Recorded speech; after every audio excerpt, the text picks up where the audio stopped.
Akala mo pare-pareho lang ang mga lalaking tahimik at independent. Pero ayon sa psychology, may malaking pagkakaiba ang Zeta male at Sigma male at karamihan ay maling akala ang pinaniniwalaan. Sa video na ito, bubuksan natin ang psychology-coded truth kung bakit magkapareho sila sa panlabas, pero magkaiba ang galaw ng isip, emosyon at desisyon nila. Kung gusto mong maintindihan kung alin ang alin at bakit mahalaga ito sa power, respect at control, manatili ka hanggang dulo. Bago tayo magsimula, kung gusto mo ng mga ganitong topic tungkol sa human psychology, emotions at behavior, huwag mong kalimutang mag-subscribe dito sa ating channel para lagi kang updated sa mga bagong kaalamang ibabahagi ko. 1. Zeta male versus Sigma male. Ang tahimik na pagkakaibang hindi napapansin ng karamihan. Maraming tao ang naniniwala na kapag tahimik, independent at hindi pala pansin ng isang lalaki, automatic na Sigma male na siya. Pero ayon sa psychology, hindi ganoon kasimple ang usapan.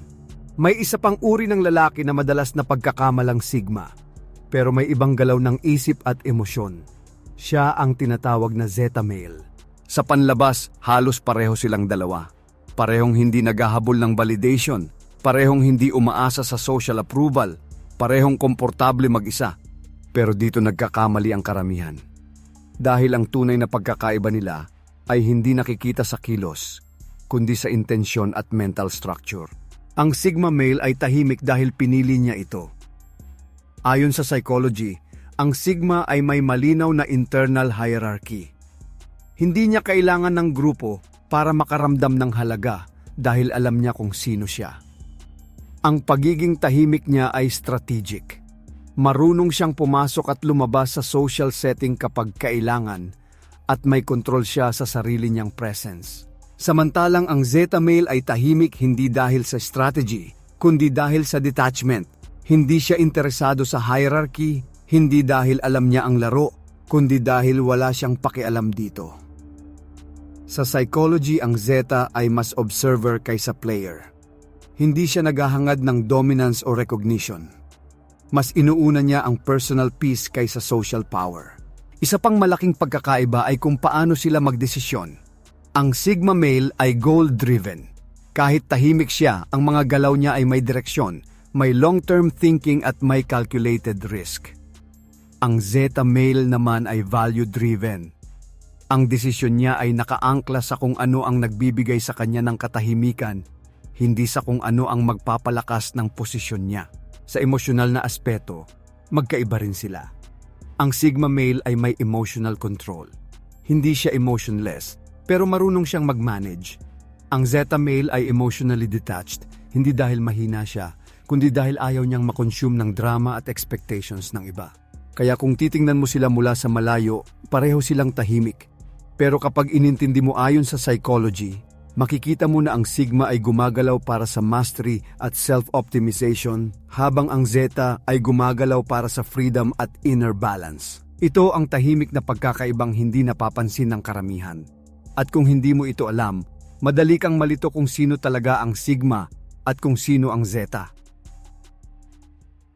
2. Bakit magkaiba ang isip ng Zeta male at Sigma male? Sa psychology, hindi sapat na tingnan ang kilos ng isang tao para maintindihan kung paano siya mag-isip. Mas mahalaga ang tanong na ito. Ano ang gumagalaw sa loob ng isip niya? Dito malinaw na naghihiwalay ang Zeta male at Sigma male. Ang isip ng Sigma male ay nakastructure sa control at direction. Ayon sa psychology, ang Sigma ay may malinaw na internal system. Alam niya kung ano ang mahalaga at kung ano ang dapat balewalain.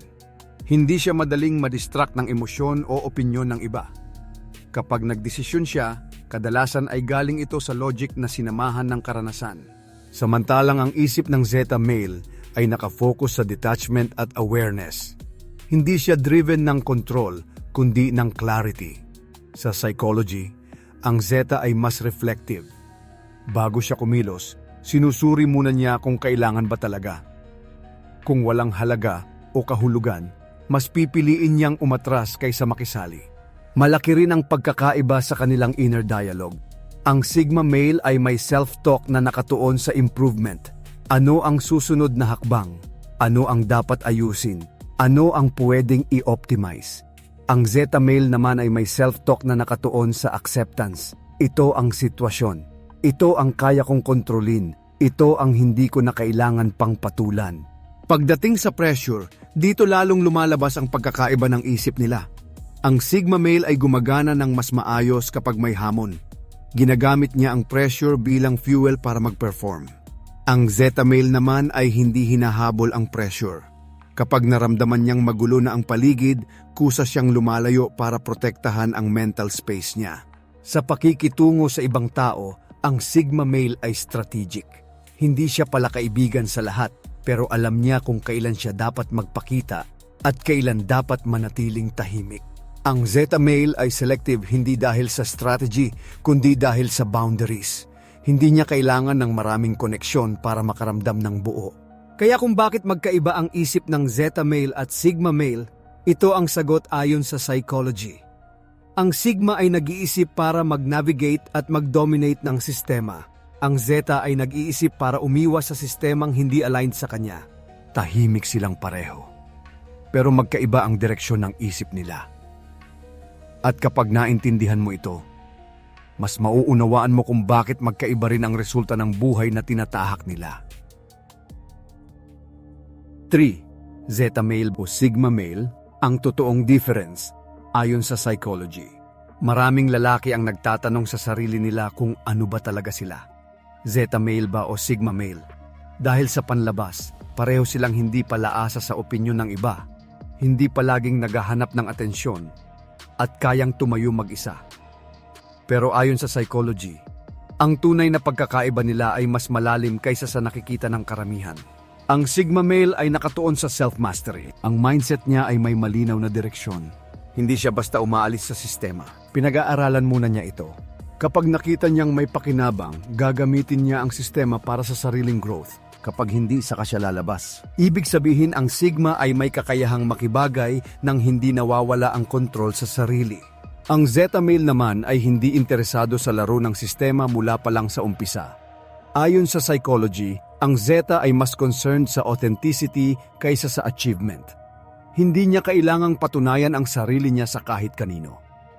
Mas mahalaga sa kanya ang pagiging totoo sa sariling values kaysa sa pag-akyat sa kahit anong hierarchy.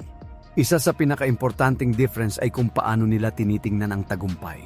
Para sa Sigma male, ang success ay resulta ng disiplina at consistent na improvement.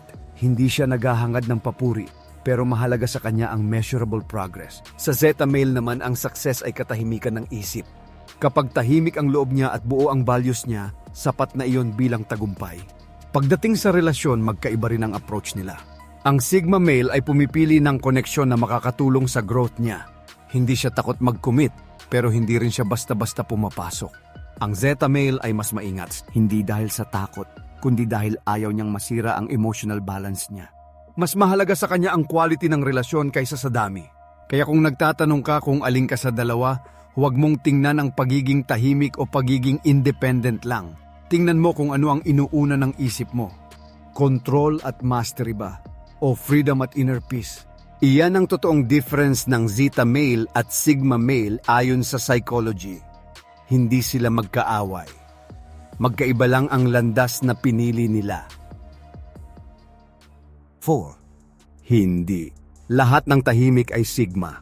Kilalanin ang Zeta male psychology. Sa panahon ngayon, madalas ikinakabit ang pagiging tahimik at independent sa pagiging Sigma male. Kapag hindi ka pala post, hindi ka naghahabol ng atensyon at kaya mong mag-isa, sasabihin ng marami na Sigma ka. Pero ayon sa psychology, hindi lahat ng tahimik ay Sigma. Dito pumapasok ang Zeta male. Ang Zeta male ay tahimik hindi dahil gusto niyang magmukhang mysterious o dominant. Tahimik siya dahil hindi niya kailangan ng external validation para makaramdam ng buo. Ang isip niya ay mas nakatuon sa internal balance kaysa sa pagbuo ng image sa mata ng iba. Sa psychology, ang Zeta male ay may mataas na self-awareness. Alam niya kung ano ang nagpapalakas at nagpapahina sa mental state niya. Kaya madalas siyang umatras sa mga sitwasyong puno ng ingay, drama at kompetisyon.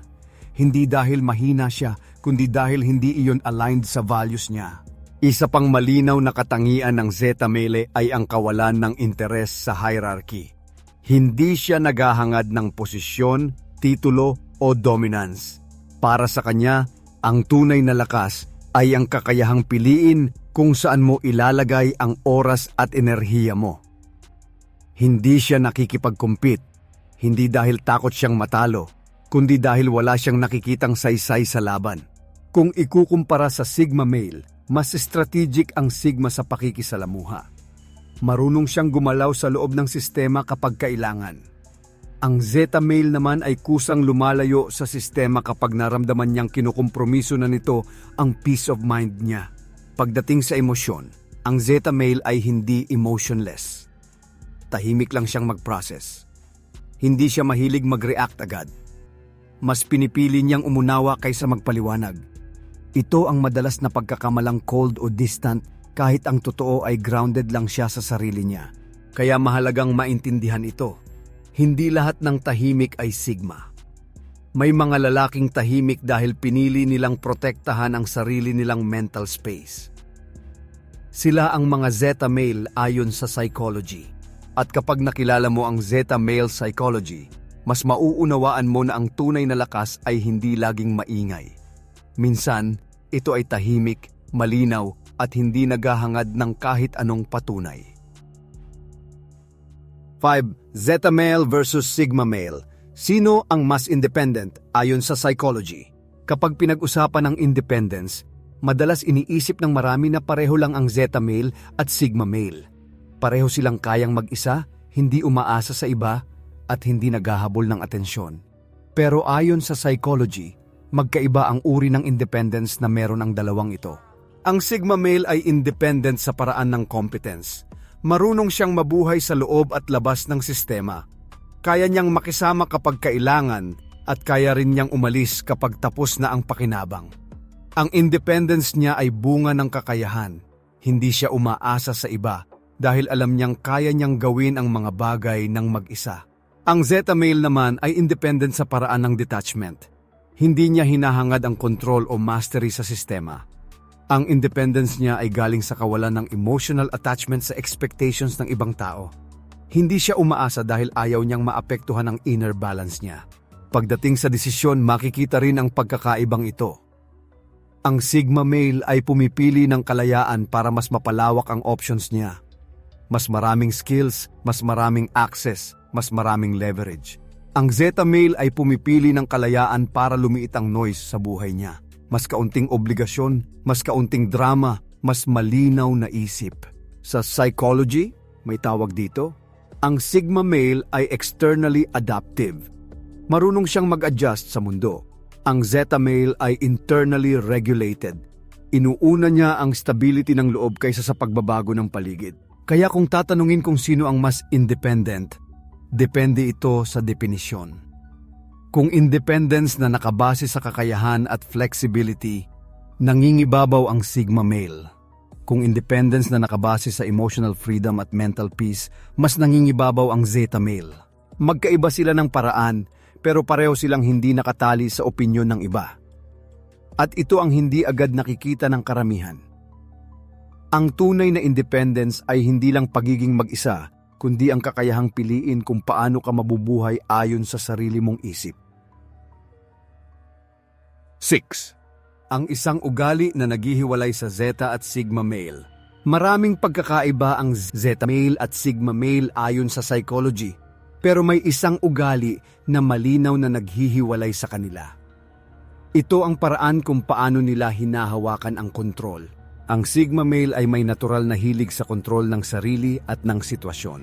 Hindi siya control freak, pero gusto niyang alam niya kung saan papunta ang mga bagay. Kapag pumasok siya sa isang environment, mabilis niyang binabasa ang dynamics. Sino ang may impluwensya?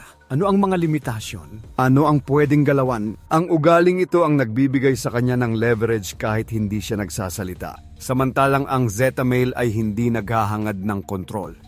Ayon sa psychology, mas pinipili niya ang disengagement kaysa ang pamamahala. Kapag naramdaman niyang kailangan niyang kontrolin ang sitwasyon para lang manatiling kalmado, mas pipiliin niyang umatras. Hindi dahil hindi niya kaya, kundi dahil ayaw niyang maubos ang mental energy niya. Dito nagkakaroon ng malinaw na pagkakaiba. Ang Sigma male ay nananatili sa gitna ng sistema para hubugin ito ayon sa gusto niya. Ang Zeta male ay lumalabas sa sistema para hindi siya mahubog ng bagay na hindi aligned sa kanya. Sa araw-araw na desisyon, ramdam ito. Ang Sigma male ay handang mag-adjust ng sarili para mapanatili ang advantage. Ang Zeta male ay handang bitawan ang advantage kung kapalit nito ang peace of mind. Para sa Sigma, ang control ay tool. Para sa Zeta, ang control ay optional. Sa psychology, ang ugaling ito ay naguugat sa magkaibang priorities. Ang Sigma male ay inuuna ang effectiveness. Gaano ito ka-epektibo para sa long-term goals niya? Ang Zeta male ay inuuna ang alignment. Tugma ba ito sa values at mental state niya? Ito ang isang ugali na tahimik pero malakas ang epekto. Dahil dito, magkaiba ang landas na tinatahak nila. Ang Sigma male ay patuloy na gumagalaw sa loob ng mundo para hubugin ang sarili niyang posisyon. Ang Zeta male ay pumipili ng distansya para mapanatili ang sarili niyang katahimikan. At kapag naintindihan mo ang ugaling ito, mas magiging malinaw kung bakit magkaiba ang aura, desisyon at direksyon ng Zeta male at Sigma male ayon sa psychology. 7. Akala mo Sigma ka? Baka Zeta male ka ayon sa psychology. Maraming lalaki ang naniniwala na Sigma male sila dahil tahimik sila, independent at hindi naghahabol ng atensyon. Pero ayon sa psychology, hindi sapat ang pagiging tahimik para masabing Sigma ka. May mga ugaling madalas ikinakabit sa Sigma, pero mas tugma pala sa Zeta male mindset. Ang Sigma male ay tahimik dahil may direksyon siya. Alam niya kung ano ang gusto niyang makuha sa mundo at kung paano niya ito gagalawan. Kahit hindi siya palaging present, kapag kumilos siya, may malinaw na intensyon. Ang tahimik niya ay may kasamang purpose. Ang Zeta male naman ay tahimik dahil wala siyang kailangang patunayan. Hindi siya motivated ng achievement o dominance. Mas mahalaga sa kanya ang pananatiling buo ang sarili kaysa sa pag-akyat sa kahit anong social ladder. Kung wala siyang nakikitang halaga, kusa siyang lumalayo. Isa sa mga palatandaan na baka Zeta ka at hindi Sigma ay ang relasyon mo sa pressure. Ang Sigma male ay gumagana kapag may pressure. Ginagamit niya ito bilang fuel para mag-perform at mag-improve. Ang Zeta male ay umiiwas sa unnecessary pressure. Kapag naramdaman niyang nakakasira na ito ng mental clarity niya, mas pipiliin niyang umatras kaysa magtiis. Makikita rin ito sa paraan ng pakikitungo sa ibang tao. Ang Sigma male ay strategic sa connections. Hindi marami ang kaibigan niya, pero alam niya kung sino ang mahalaga. Ang Zeta male ay selective dahil sa boundaries. Hindi siya naghahanap ng network, kundi ng katahimikan. Kaya kung akala mo Sigma ka dahil hindi ka nakikisabay sa karamihan, tanungin mo ang sarili mo. Gumagalaw ka ba para sa mastery at results? O gumagalaw ka para sa freedom at inner peace? Ayon sa psychology, walang mas mataas o mas mababa sa dalawa. Magkaiba lang ang core motivation. At kapag malinaw ito sa iyo, mas madali mong matatanggap kung sino ka talaga nang walang kailangang patunayan. 8. Zeta. Male at Sigma male. Magkapareho sa labas. Magkaiba sa isip. Kapag tiningnan mo mula sa malayo, halos wala kang makikitang pinagkaiba sa Zeta male at Sigma male. Pareho silang hindi palakausap. Pareho silang hindi naghahabol ng atensyon. Pareho silang kayang mag-isa. Kaya madalas, pinagsasama sila ng karamihan sa iisang kategorya. Pero ayon sa psychology, dito nagsisimula ang maling pag-unawa. Ang pagkakapareho nila ay nasa panlabas na kilos, pero ang kaibahan ay nasa loob ng isip. Ang Sigma male ay may mindset na nakatuon sa direksyon. Bawat galaw niya, kahit tahimik, ay may patutunguhan. Hindi siya basta umiiwas sa ingay. Pinipili lang niya kung saan ilalagay ang enerhiya niya. Ang Zeta male naman ay may mindset na nakatuon sa clarity. Hindi siya gumagalaw para makarating sa isang posisyon. Gumagalaw siya para mapanatili ang balanse ng loob. Kapag may sitwasyong magulo, hindi niya iniisip kung paano manalo. Iniisip niya kung kailangan pa ba niyang manatili roon.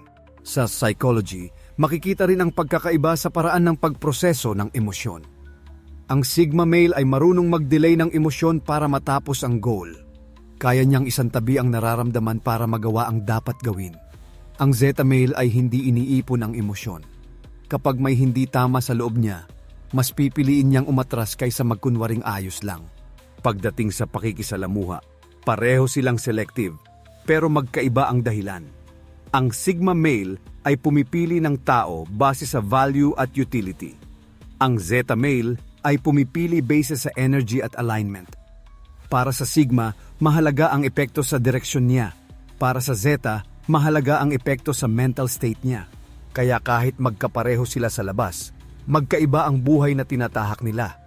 Ang Sigma male ay tahimik na umaakyat. Ang Zeta male ay tahimik na lumalayo. Parehong may lakas, pero magkaiba ang anyo. Ito ang dahilan kung bakit mahalagang intindihin ang psychology sa likod ng mga katahimikan. Dahil hindi lahat ng tahimik ay may iisang iniisip, at hindi lahat ng tahimik ay may parehong power. 9. Bakit hindi pareho ang power ng Zeta at Sigma male? Kapag pinag-usapan ng power, madalas iniisip ng marami na pareho lang ang Zeta male at Sigma male dahil pareho silang tahimik at hindi palaasa sa iba.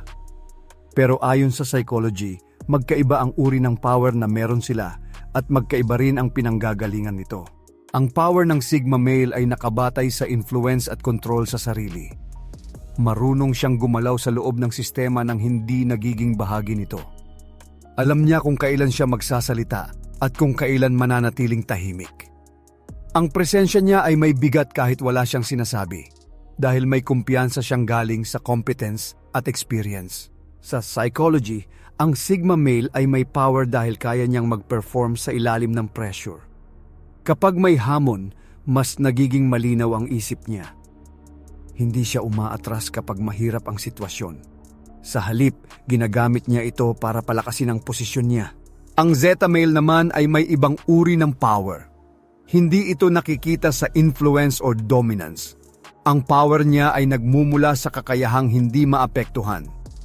Ayon sa psychology, ang Zeta ay may mataas na level ng emotional autonomy. Hindi siya madaling matrigger, hindi siya madaling manipulahin, at hindi siya nakatali sa expectations ng iba. Kung ang Sigma male ay may power dahil kaya niyang kontrolin ang galaw niya sa mundo, ang Zeta male ay may power dahil kaya niyang i-withdraw ang sarili niya mula sa mundo. Kapag may sitwasyong toxic o magulo, ang kakayahan niyang umalis nang walang takot ang tunay niyang lakas. Sa praktikal na buhay, magkaiba ang epekto nito. Ang Sigma male ay kadalasang napapansin kapag may krisis o kompetisyon. Ang Zeta male ay bihirang mapansin pero bihirang masira ang loob. Ang isa ay may power sa aksyon. Ang isa ay may power sa distansya. Kaya hindi pareho ang power ng Zeta at Sigma male ayon sa psychology. Hindi dahil mas malakas ang isa, kundi dahil magkaiba ang anyo ng lakas na pinahahalagahan nila. At kapag naintindihan mo ito, mauunawaan mo na ang power ay hindi laging tungkol sa pagkontrol ng sitwasyon. Minsan, ito ay ang kakayahang piliin kung alin ang hindi mo na kailangang kontrolin. 10. Zeta versus Sigma male, ang mentalidad na nagdidikta ng kanilang landas. Sa psychology, ang direksyon ng buhay ng isang tao ay hindi lang nakabatay sa talento o pagkakataon. Mas malaki ang papel ng mentalidad. Dito malinaw na naghihiwalay ang landas ng Zeta male at Sigma male. Ang mentalidad ng Sigma male ay nakatuon sa progression. Palagi niyang tinatanong ang sarili kung paano siya uusad. Hindi mahalaga kung mabagal o tahimik ang galaw, basta may direksyon. Para sa Sigma, ang buhay ay parang sistema na kailangang aralin, i-navigate at gamitin para sa sariling pag-unlad. Kapag may balakid, hindi agad umaatras ang Sigma male. Iniisip niya kung paano ito lalampasan o gagamitin bilang leverage. Ayon sa psychology, ang ganitong mentalidad ay nagbubunga ng resilience at long-term focus. Hindi siya madaling masiyahan dahil alam niyang may mas kaya pa siyang abutin. Ang Zeta male naman ay may mentalidad na nakatuon sa alignment. Hindi niya hinahabol ang pag-usad kung kapalit nito ay pagkawala ng sarili. Para sa Zeta, mas mahalaga ang pagiging tapat sa sariling values kaysa sa bilis ng pag-angat. Kapag ang isang landas ay hindi tugma sa kanya, kahit gaano pa ito ka-promising, handa siyang talikuran ito. Sa psychology, Ang ganitong mindset ay nagbubunga ng inner stability. Ang Zeta male ay bihirang makaramdam ng regret dahil ang bawat desisyon niya ay nakaayon sa kung sino talaga siya. Hindi siya nagmamadali. Hindi siya nakikipagkarera. Ang oras para sa kanya ay hindi kalaban, kundi kaalyado. Dahil sa magkaibang mentalidad na ito, magkaiba rin ang landas na tinatahak nila. Ang Sigma male ay madalas mapunta sa mga sitwasyong may mataas na pressure at responsibilidad. Ang Zeta male ay mas madalas mapunta sa mga espasyong tahimik at malaya sa expectation. Walang mas tama o mas mali sa dalawa ayon sa psychology. Ang Sigma ay nabubuhay para hubugin ang sarili sa loob ng mundo. Ang Zeta ay nabubuhay para protektahan ang sarili mula sa mundong hindi niya kailangan. Hindi lahat ng lakas ay nakikita. Hindi lahat ng tahimik ay pareho ang iniisip. Sa psychology, ang tunay na pagkakaiba ng Zeta male at Sigma male ay hindi nasusukat sa ingay, image o opinyon ng iba. Nasusukat ito sa mentalidad, desisyon at landas na pinipili nilang tahakin. Kung naiintindihan mo ang mga pattern na ito, mas mauunawaan mo hindi lang ang ibang tao, kundi pati ang sarili mong galaw, emosyon at mga pinipiling desisyon sa buhay. At dito nagtatapos ang paghahambing, pero dito nagsisimula ang mas malalim na pag-unawa. Tahimik ang kaalaman, pero kapag naintindihan mo ito, nagiging sandata.